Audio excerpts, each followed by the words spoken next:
Hola chicos, ¿qué tal? Les habla el profesor Miguel Ángel Ugarte Carreón, más conocido como el SOR. La clase de hoy trata sobre vectores en tres dimensiones. Para ello, previamente hemos realizado una gráfica. Fíjate que el vector A forma un ángulo beta con el eje X, un ángulo teta con el eje y un ángulo alfa con el eje Z. Estos tres ángulos nos indican que el vector A tiene tres componentes. Una componente paralela al eje X llamada AX. Una componente paralela al eje Y llamada AY. Y una componente paralela al eje Z llamada AZ. Estas tres componentes nos permiten determinar el vector. Por lo tanto, las coordenadas del vector A serán componente X, componente Y, componente Z. Pero recuerda que un vector también se puede expresar en términos de los vectores unitarios. Es decir, el vector A es igual a la componente X en dirección Y más la componente Y en dirección J más la componente Z en dirección K.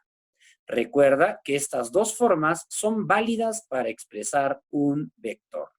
Pero en los exámenes de admisión no solamente te piden el vector, también te suelen pedir el módulo. Para ello, elevamos las componentes al cuadrado, las sumamos y a todo ese resultado le sacamos la raíz cuadrada. Es decir, módulo de A es igual raíz cuadrada de AX al cuadrado más AY al cuadrado más AZ al cuadrado. También nos suelen pedir la dirección del vector. Para ello, utilizamos los cosenos directores. Por lo tanto, coseno de beta será componente X sobre módulo de A. Coseno de teta, componente Y sobre módulo de A. Y finalmente, coseno de alfa, componente Z sobre módulo de A. Recuerda que estos tres cosenos directores cumplen con la siguiente propiedad. La suma de cosenos directores al cuadrado siempre es igual a 1. Muy bien, veamos un ejemplo tipo para poder aprender a sacar las coordenadas. Nos dice, hallar las coordenadas del vector P.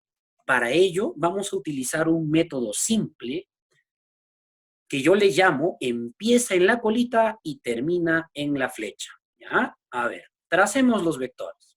El vector P va a tener una componente paralela a X de tamaño, ¿cuánto? 5. Por lo tanto, el vector es 5i. Luego trazo un vector paralelo al eje Y, pero de sentido contrario, cuyo valor sería menos 4j. Muy bien. Y finalmente trazamos un vector paralelo al eje Z de tamaño 3, es decir, 3k. Por lo tanto, el vector P va a ser igual a 5i menos 4j más 3 veces k. Si quisiera expresarlo de la otra forma, el vector P sería igual a ¿qué cosita? 5, menos 4, 3. Y el problema está resuelto. Veamos un segundo problemita. Nos dice, hallar las coordenadas del vector A.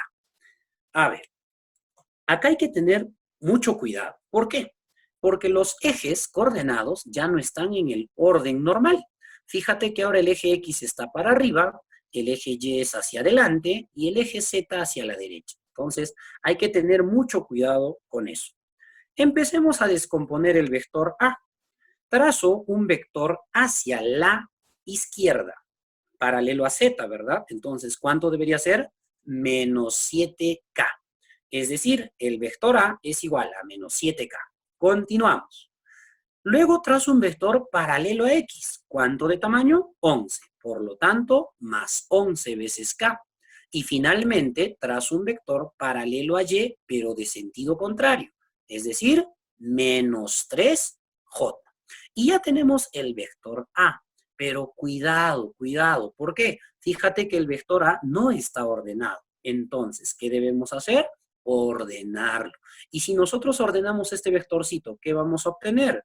Claro que sí. Vector A es igual a 11i menos 3j menos 7k. Si lo expreso en función a las coordenadas, el vector A sería igual a 11, menos 3, menos 7. Y problema resuelto. Veamos un tercer ejemplo. Me dicen, hallar el vector resultante en función a los vectores unitarios. El lado del cubo mide 3. Hallar también su módulo. Fíjate que este problemita ya tiene un poquito más de nivel, ¿verdad? Entonces, para ello, lo que vamos a hacer es descomponer los vectores. Empecemos con el vector A. Fíjate, el vector A resulta de la unión de esos tres vectores en amarillo.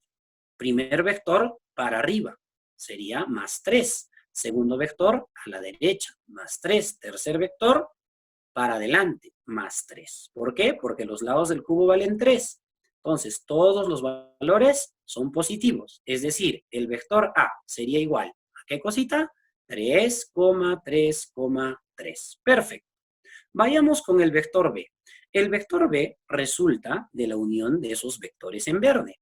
Es decir, el primer vector paralelo a X, 3, el segundo vector paralelo a menos Y, por lo tanto, menos 3. Es decir, el vector B tiene las coordenadas 3, menos 3, 0. Veamos finalmente al vector C. Trazamos un vector hacia abajo, que sería menos 3 en Z, y un vector hacia la derecha, que sería más 3 en Y. Por lo tanto, el vector C sería 0, 3, menos 3. Correcto. Me dicen determinar la resultante. Y chicos, ustedes sabrán que la resultante, ¿qué cosita venía a ser? Claro que sí, la suma. Entonces, lo que vamos a hacer es sumar estos tres vectores y obtener la resultante. A ver si me ayudan con la suma. 3 más 3 más 0, 6. 3 menos 3 más 3, 3. 3 más 0 menos 3, 0. Por lo tanto, el vector resultante tiene las coordenadas 6, 3 y 0. Si lo expreso en términos del vector unitario, sería 6i más 3j. Respuesta. Pero, aparte de ello, me piden hallar también su módulo. Si yo quiero hallar el módulo del vector, lo que vamos a hacer es elevar las componentes al cuadrado, sumarlas y sacarle la raíz cuadrada. Es decir, raíz cuadrada de 6 al cuadrado más 3 al cuadrado. Si me ayudas en la cabecita, 6 al cuadrado, 36. 3 al cuadrado, 9. 36 más 9, 45. La resultante en módulo es raíz de 45. Pero chicos, ojito, ojito. 45 se puede descomponer como 9 por 5. ¿Y raíz de 9 cuánto es? 3. Es decir, que da 3 raíz de 5. Respuesta correcta. Veamos un cuarto ejemplo. Me dicen, un vector P de módulo 4 unidades forma con los ejes Y y Z ángulos iguales de 60 grados. Hallar el ángulo formado con el eje X. A ver, para esto vamos a realizar una gráfica para poder entenderla. Me dicen que el vector P forma 60 grados tanto con el eje Z como con el eje Y. Y me piden el ángulo formado con X, que en este caso le voy a llamar alfa. Si ustedes recuerdan, al iniciar la teoría, les dije que existía una propiedad sobre los cosenos directores. ¿Y qué me decía esta propiedad? La suma de cosenos directores al cuadrado, ¿cuánto daba? Correcto, 1. Entonces, digo, coseno cuadrado de 60 más coseno cuadrado de 60 más coseno cuadrado de alfa es igual a 1. Y todos ya saben que el coseno de 60 vale ¿cuánto? 1 medio, ¿verdad? Entonces, 1/2 al cuadrado más 1/2 al cuadrado más coseno cuadrado de alfa es igual a 1. A ver si me ayudan en la cabecita. 1/2 al cuadrado, 1/4 más 1/4 más coseno cuadrado de alfa es igual a 1.